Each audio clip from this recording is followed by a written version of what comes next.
Mickey Hart, it's a tough week for him because he knows now that McShane is probably going to be out for 5 months, and thereafter it's on the back of an awful beating by Galway. And I did a piece with Joe McMahon, who said it was only towards the end that Galway pulled away, but it just kind of felt like here's Galway coming in, they've changed overnight and they're playing a beautiful brand of football and it's working against Tyrone, who a couple of weeks ago, you've the boost of the McShane thing, is Conor McKenna going to stay with us? And now all of a sudden it feels like everything's turned to ashes for them. Yeah, Conor McKenna's going back to Exington, I believe, next week. The Bombers. Yeah, and McShane will do well playing All-Ireland semi-final, I'd say, by the looks of things. I think that 19 points was Mickey Hart's biggest defeat as Tyrone manager, to the best of my knowledge. So it's going to be very, very hard to turn around. And if they're not careful, like, they could end up in serious relegation trouble, which is not what you want to do or what you want to end up in going into championship, particularly with clouds and things hanging over them as well. Well, he said we really need to dig deep this week. Everybody is calm about the outcome. Everybody is down. I was very down about this is in the Irish News, very down about the outcome of that game, both the scoreline and losing Cahill. That has an awful impact on players who play around him and play with him, and so looking forward to him giving so much of himself again. If you want a team to kick someone when they're down, Dubs will kick you when they're down, no problem at all. They'll trample on you if they get half a chance. But you talked about the relevance of losing, or the biggest ever defeat you've had. You can't ignore the relevance of Dublin falling so far behind in games. So there's an element of the unknown with both teams now. Tyrone, we thought we did know them because McShane was back in. By the way, that field that the Galway and Tyrone game was on in Tuam, it looked desperate. Like it looked like this field is made for injuries because players seem to be slipping around the place. It looked clumpy all over the place. You'd have to question whether that game should have gone ahead. Well, you could say the same about a lot of games last weekend. To be fair, that's the only caveat I will say. You know, and they invariably always play a league game in Tuam every year. Yeah, and it's kind of the traditional home of Galway football. So I understand, to be fair, why the game is played there as well. You know. Yeah, but that pitch. I mean, like previous week. In Eden Dork, that game was moved for Tyrone over to Eden Dork. Again, probably shouldn't have been played on that field. Like it held up. It didn't really hold up great. They got through the game. Yeah, that's it, and that's all they're hoping for this kind of time of the year. It'd be interesting to see. You were mentioning about Dublin falling behind. I just don't think at the moment that Tyrone have the artillery to build up a big lead on Dublin. Yeah. You know, if they had McShane, if they had Matty Donnelly. And Darren McCurry working along with them, they could build up a lead and maybe try and hold on or whatever. I just don't see Dublin falling behind like that. I see them it either been tight at the start or Dublin been 3 or 4 up and been able to coast away from them.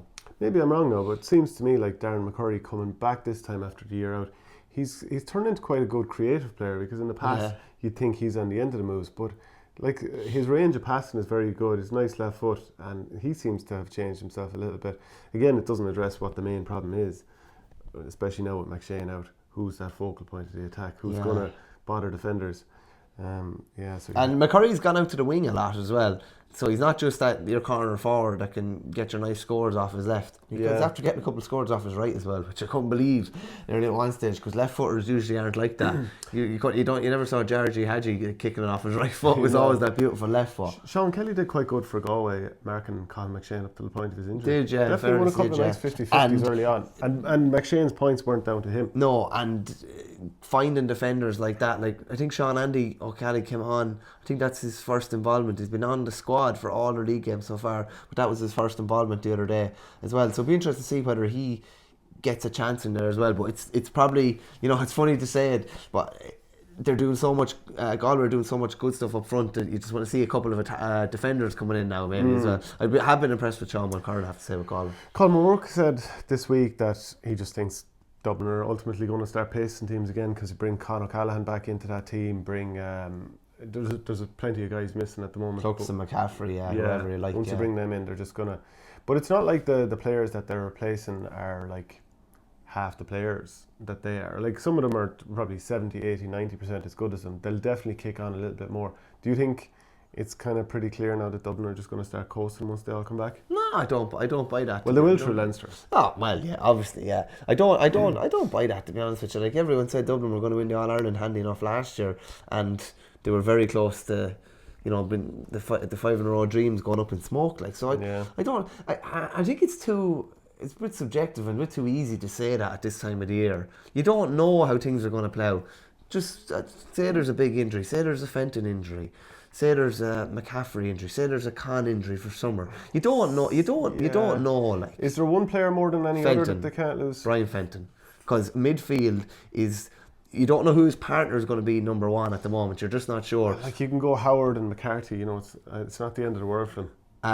You're robbing a very good defender and you're robbing a very good attacker. Like, if I do think he's the most important player. Yeah, but you can throw Niall Scully in wing back, like he has recently. If you take one of those guys out of the defence or something like, and he's kind of done fine. Sean Bugler's come in and as an option in the attack. He's done fine. As in, it hasn't let the side down at all. It's still, yeah. They've had Jack McCaffrey go away when he was at the height of his powers for a season. They win in All-Ireland. Rory O'Carroll goes away when he's the only answered full-back, and still they go and win. I actually think Dublin could lose any player and still not be far off where they are. Oh, they wouldn't be far off, but I think if you're asking me who's their most important player or who would be the biggest loss, I think it's Fenton, because teams are going man-marking him now. He's that influential on games that they're man-marking midfielder, which is... It's like McCaffrey being man-marked as a wing-back. That's kind of unheard of almost. And plus the fact, if Brian Fenton's been man-marked by Jack Barry, then that gives other people a chance to shine, because Jack Barry's on him and that's all he's doing. Do you know what I mean? So I think he'd be the most important player for them to lose. More so than Cluxton. Yeah, Evan Comerford looks quite good. No, he does. We haven't seen him accomplished. Yeah. We haven't seen him in the white hot heat of a big championship game where it's all on the line, though. That's the only thing. But he's got between this year's league, last year's league, and the year before, coming in and playing a few Leinster championship games. He's gotten a fair exposure at that level now. Do you know? Leinster is fairly pointless, and as far as they're concerned. Yeah, sorry, just competition. But just playing the games, even playing a game in Croke Park or whatever. Yeah. Mayo Kerry at the weekend. So like. James Horn out. That was quite incredible. Daft. Everyone's done the wrong thing when they've had a few scoops inside them.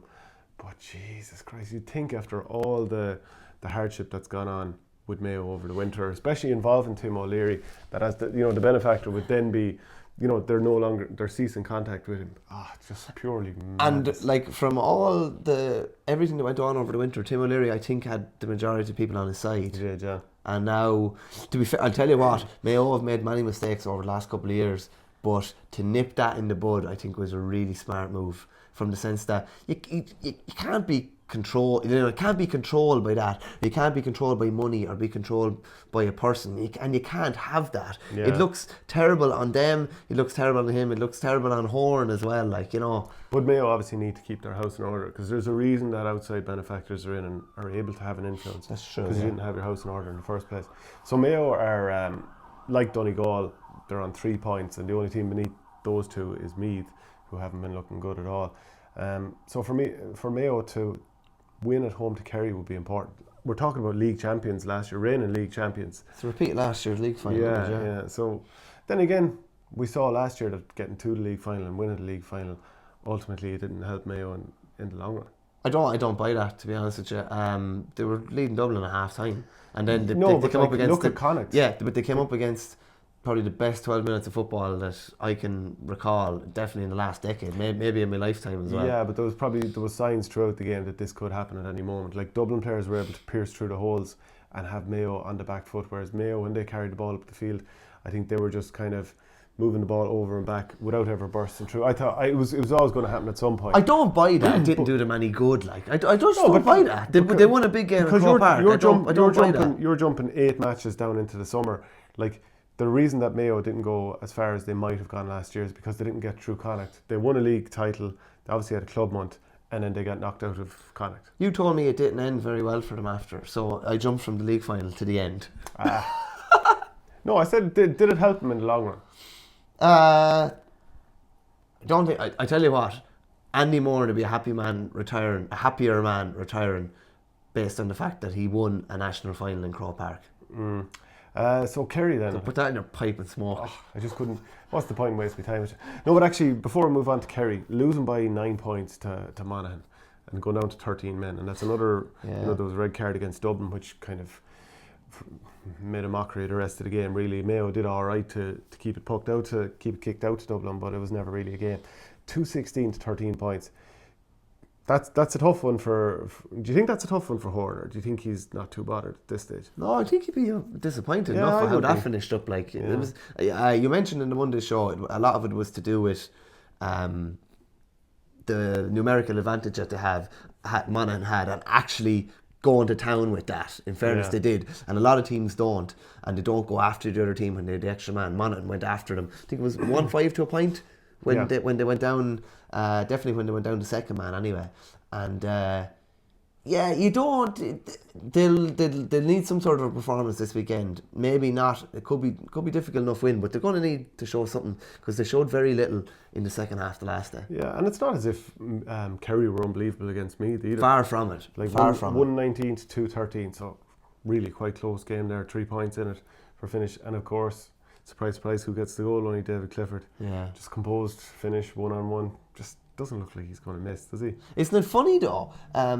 You're looking at the league now, and you're kind of thinking, I don't know. Like, Kerry haven't exactly blown anyone away really in the league. The Dublin game are very undercooked. Dublin. It was a good performance that night. It's almost like Galway have kind of not leapfrogged Kerry, but the optimism is all with Galway at this time of the year. Yeah, even though Galway are top but they've only 1 point more than Kerry, and obviously, you know, they have to play Dublin yet, and most teams end up losing to Dublin. Do you think there's any possibility that it's all a mirage with Galway, that pretty soon it'll all start crumbling down around us?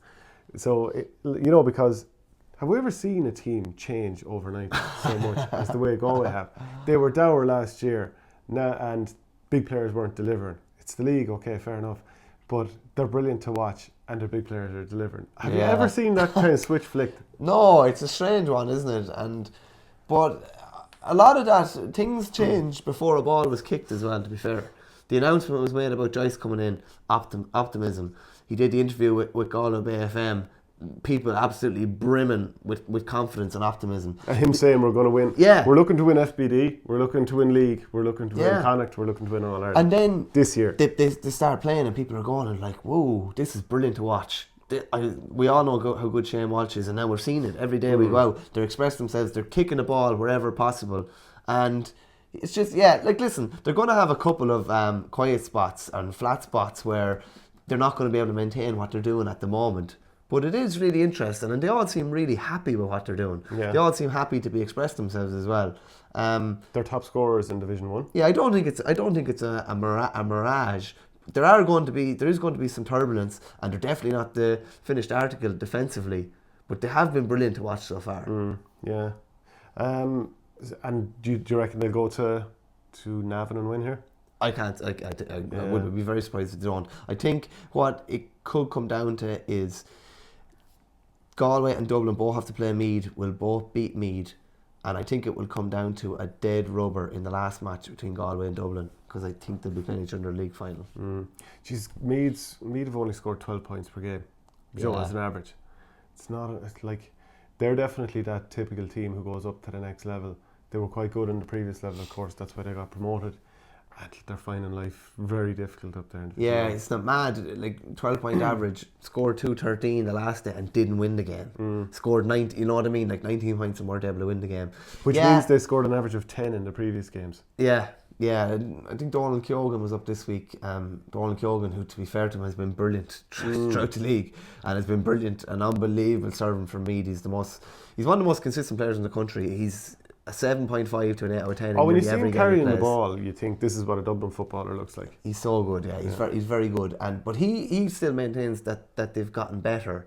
But see, if you're winning games in Division 2, people immediately think you're going better. If you could be playing reasonably well in Division 1 and losing, and people think they're going backwards. But I don't think they're playing particularly well. Yeah. And that last Sunday was the only game where they really looked like getting any sort of result. And Kerry always had them at arm's length anyway, to be fair. They're going straight back down. It would be nice to not go back down having lost all 7 games if they can get a result in some game.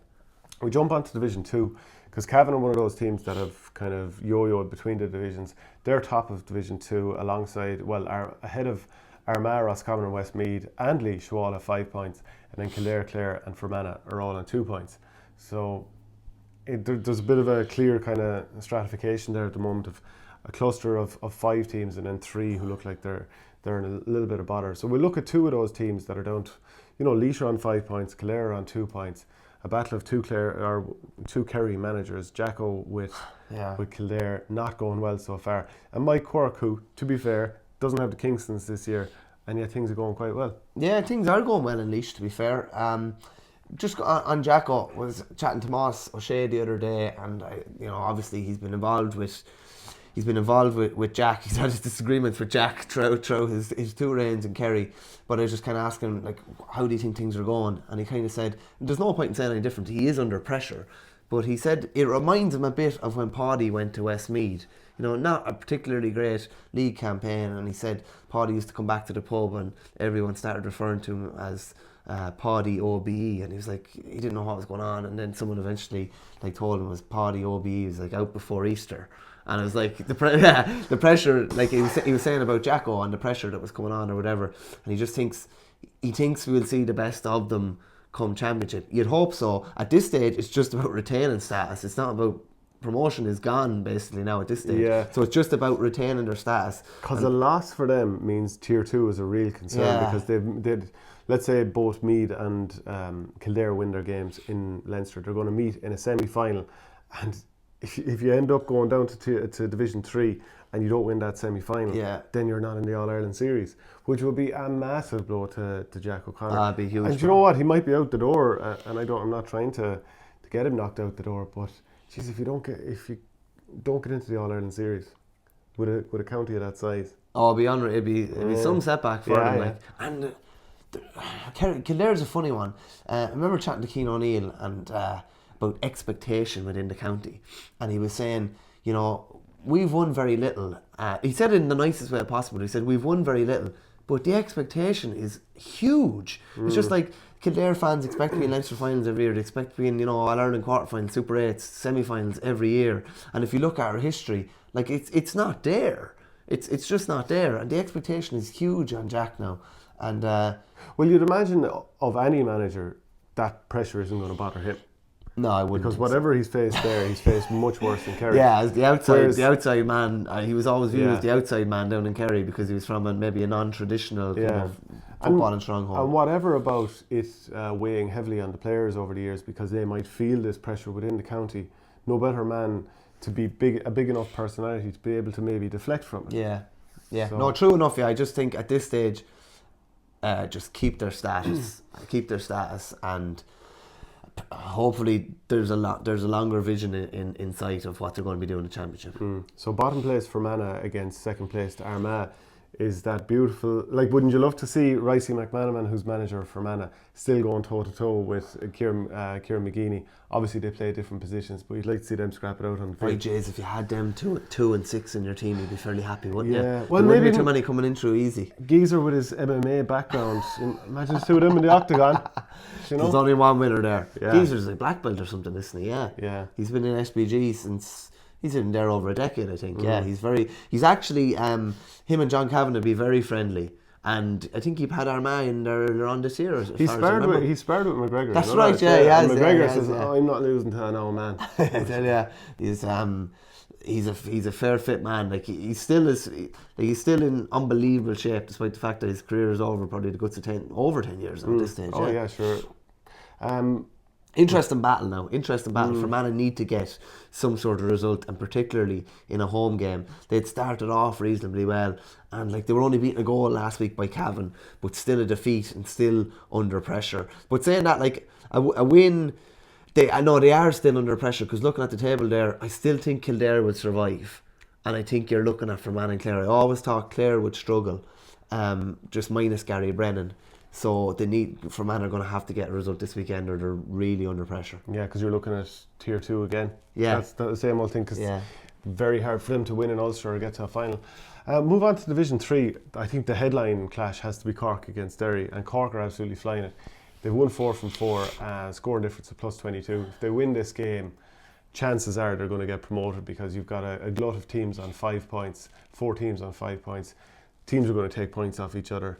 So I think this is pretty much the guarantee that Cork don't have to worry for the summer about whether they lose a Munster semi-final to Kerry and not getting into the Tier 1 championship. To be fair, they've done exactly what they would have wanted to do. The pressure was kind of on them because everyone expects them to win all their games in Division 3 and get promoted, and in fairness they've dealt with it very well. Tight enough game last weekend, to be fair, and a late goal kind of got them over the line, but in general they've had most teams at arm's length, and I'd say Ronan McCarthy be happy enough with how it's gone, because you have doubts in your head about how they're going to deal with the pressure. You know, the favourites tag in recent years, they haven't really dealt with it particularly well, but they seem to, like, there is a lot of good young players coming through. Even the under-20s are through to the Munster final now, or playing Kerry in the Munster final as well. So there's a fair bit of optimism around Kerry. They'll just try and get a result this weekend, and they're nearly secured of a final place and promotion. Ever since Derry drew with Leitrim, I'd imagine that dropped expectations to the floor, or certainly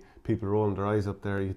You'd think Rory Gallagher comes in, he's a big name, things are going to change, but then it's probably that gave fuel to the fire for people who thought, well, look, he plays dour football with Fermanagh and maybe Donegal. Like, it wasn't pretty to watch. Yeah. And I did a piece with Declan Bogue before, and he kind of felt that they were actually going to go another direction and they were actually going to play nicer football. Okay. But the thing for Derry is, and I know this keeps coming up, the running theme of you want to make sure that you're in Tier 1 All-Ireland in the summer, but you can't escape it, because let's say that they don't get promoted.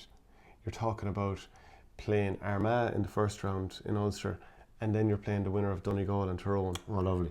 To get to an Ulster final, at which point you'd be guaranteed progression to the All-Ireland series. 2 All-Irelands to make sure you're Tier 1 status. What pressure is that? Like, they're actually a team that's facing pressure from here on out. Ever since they drew with Leitrim, it's pressure, because you have the pressure of getting promoted, because there's plenty of teams there also looking to go up. So that's that's probably that in Division 2, or especially the lower part of Division 2. That's the most high pressure part of the whole league now, because there's so much at stake. And if they don't get through it, get promoted here, then the summer's just pressure. To be fair, they've dealt with it very well. They kind of reminds you of Cavan in Division 2. Everyone was doom and gloom after the first match, but they bounced back pretty well, have put themselves in a position where they give themselves a great chance. If they got anything out of the weekend, they'd be delighted. If they somehow were there to scrape a draw or something like that. Funnily enough, like Declan Bogue, as you were saying about more expansive football, I'd say this weekend would be the one weekend where it mightn't be particularly expansive, especially away to Cork. I'd say it'll be kind of have what you hold, or hold what you have, and try and keep it as tight as possible. And if it was eight each, and they went back up the road with a draw, I'd say they'd be absolutely delighted. Like, Cork are a group of Division 1-esque players playing in Division 3. Yeah. No point in saying any different, And we've seen several glimpses last year, the Munster final, and particularly the first maybe 50 minutes against Dublin, of what they're able to do. 65 minutes even against Dublin. It was until that was their second goal near the end. Yeah, it was just a real late collapse, but they weren't far off to go with 5 minutes to go. Also in Division 3, Longford, they're going to host Tipperary, and Tip pushed Cork close. We're ahead at half time, probably just let another result slip away.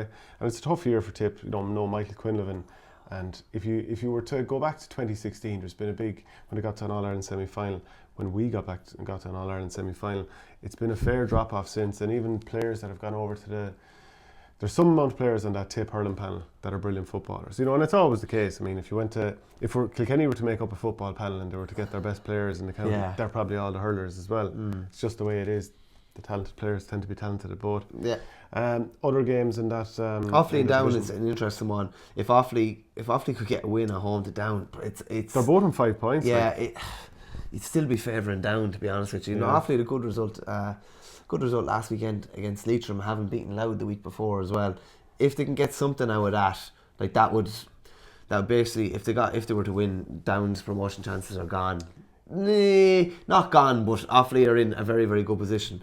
Especially considering Offaly have played Cork already. They still have to play Derry, and they still have to play Tip. But that's a big game. Yeah, it's funny. If Offaly lose, they're looking down at the other end. If they win, they're looking at the top end. And similarly with Tipperary on 3 points, and then you've only Leitrim on 1 and Louth on 0 behind them. And of course, Louth go and visit Leitrim this weekend. So I'd say from a Tipperary point of view, if Tipperary were to to lose away to Longford. You'd want either a draw or a Louth win there, because it just keeps them, you know, an extra point ahead the whole time. Leitrim, they don't want Leitrim on 3 points, and then if Tipperary don't win from here on, Tipperary on 3 points, Leitrim on 3. If Leitrim can pull a result like they did against Derry the first day, they'll stay up. Division 4 then, just to quickly run through it. London against Wicklow, Wexford Sligo. Actually, Wexford Sligo is quite interesting. Obviously, Paul Galvin being involved always makes that interesting. But the fact that Sligo lost at home to Waterford, you know, that's going to be a tough one to take, because they're on such a slide in the past couple of years. Well, they didn't win a game, League or Championship last year, and then they got their first 2 games were wins, and then they're thinking, they're coming down from Division 3. They should be coming back up. It's not the strongest Division 4. I think there have been stronger Division 4s in recent years, and 2 defeats in a row, and they're under serious pressure now. Yeah, because Limerick are top with 4 wins from 4. Then Wexford on 6, Antrim on 5, Sligo and Wicklow on 4. So, like, obviously the top 2 will get promoted. So Sligo are only 2 points behind Wexford. So win this game away and you're back in the mix. Yeah, this weekend will tell an awful lot. Antrim have Limerick, and the way Limerick are going, Limerick might beat Antrim away from home, albeit a fair trek up there. And if that happens, then Sligo could find themselves back in second position. I tell you what, it'd be interesting if Antrim beat Limerick. Antrim would be on 7, Limerick would be on 8, and then Sligo beat Wexford, and then you have Wexford and Sligo on 6 points, and it's, you know, 8-7.